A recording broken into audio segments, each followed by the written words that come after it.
Бағдарламаның басты демеушісі Мола Порт. Ернар Айдар плагиатпен айналысып жүр. Күнім сен сөнбеші әнімен талайдың жүрегіне жүреткен Ернар Айдардың қулығы әшкере болды. Әнші Марлен мен Анилдің хикаясын арқау еткен әнді түрік әріптесінен көшіріп алған екен. Түркия әншісі Елнар Хелиловтың бейнебаяны желіде 2016 жылы пайда болған. Аталмыш әннің сөзін де, сазын да, өңдеуін де Елнар Хелиловтың өзі жазған екен. Күнім сен сөнбеші, сөне көрмеші, күлкіңнің түссе сәулесі, жайнайды жүрегімнің барлық бөлмесі күнім ау. Sevgilim senin için varım bu sevdada, ben Mecnun kimi sehrada, gel ele sev ki ele seven olmasın dünyada. Бір қызығы, әннің түп нұсқасы 5 миллионға жуық қаралса, Ернардың нұсқасын 8,5 миллион жан тамашалап үлгерген. Қос әншінің есімдерінің ұқсастығында қарасаңызшы. Ал екі әншінің арасында ортақ келісім бар ма? Әлде біздің Ернар ұрлық жасады ма? Әзірге белгісіз. Жас әншінің телефоны әдеттегідей сөндірулі, байланысқа шықпай жүр.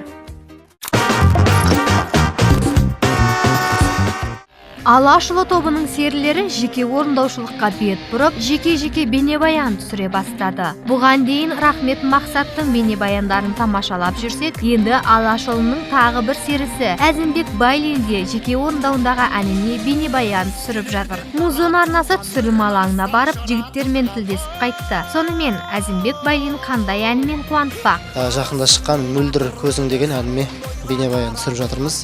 Бұл менің дебюттық ең алғашқы жеке жұмысым болып жатыр. Осы жігіттермен. Енді өкінішке орай қазір Мақсат бір іс-сапармен кетіп қалды басқа қалаға. Қасыма көмекші болып, мінекей бауырларымыз ерзаттар келіп қол ұшын беріп жатыр. Иә, дұрыс естідіңіздер. Әннің аты Мөлдір көзің. Алашұлының жігіттері қашаннан бері лирикалық бағытта ән айтушы еді. Бұған дейін тек патриоттық, ырғақты әндерді орындайтын жігіттер жүрегін ұстап тұрып, лирикаға беріле бастапты. Сірә бойжеткендердің мөлдір көздері жүректі жауласа керек. Көбі Алашұл десе бізден патриоттық әннің тақырыбын күтеді. Спорттық тақырыпта енді осы жолы енді жеке ән болғаннан кейін сәл лирикаға бет бұрып жатырмыз, махаббат тақырыбында. Енді әннің өзі айтып тұр ғой, мөлдір көзің деп, көзі мөлдір жандарға арнап жатырмыз. Сөзін жазған Нұртас Тұрғынбек және Әлібек Серғалиев деген қос ақын бірігіп жазды. Әні жас композитор, енді біраз әндер шығып жатыр.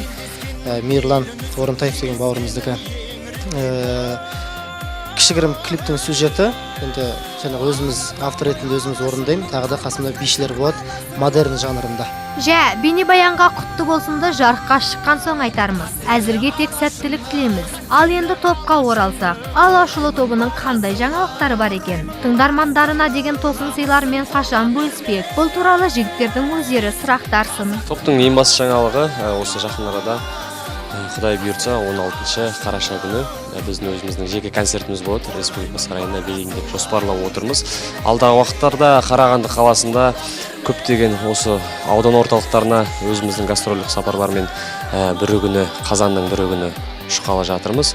Бұйыртса осында көптеген жаңалықтарымыз бар. Болашақта сіздермен бөлісіп отырамыз. Бұл жігіттер жиі ән жаздырып, бейнебаян түсіріп, белсенділік танытып келеді. Ал әзірге соңғы шыққан пай әніне таспаланған бейнебаянды көпшілік 91 тобына қарсы түсірілген деп топшылаған еді. Алайда Алашұлының жігіттері мұны жоққа шығарып отыр. Негізі біз ондай белгілі бір топқа арнап бұны соған қарсы болайық деп шығарған жоқпыз. Бірақ енді сол топтың белгілі бір фанаттары жаңағы өздеріне қарсы деп соны жаңағы бұрмалап отыр. Ал негізі бұл әнді біз 2015 жылы жазғанбыз. Сол кезде түсірмек ойымыз болған, бірақ уақыттың тапшылығына байланысты, жаңағы қаражаттың тапшылығына дейміз бе, мінекей именно осы биылға түсіруге тура келді 2017-те. Бірақ енді бұл біз өнерде жүрген әріптестерімізге ешқандай қарсылық жоқ. Шоу-бизнестің қайнаған қазанында әркім әрқалай піседі. Ең бастысы бір сахнаны бөлісіп жүріп, түсініспеушілікке жол бермеу керек. Алашұлының серілеріне, алдағы жоспарларына сәттілік тілейміз.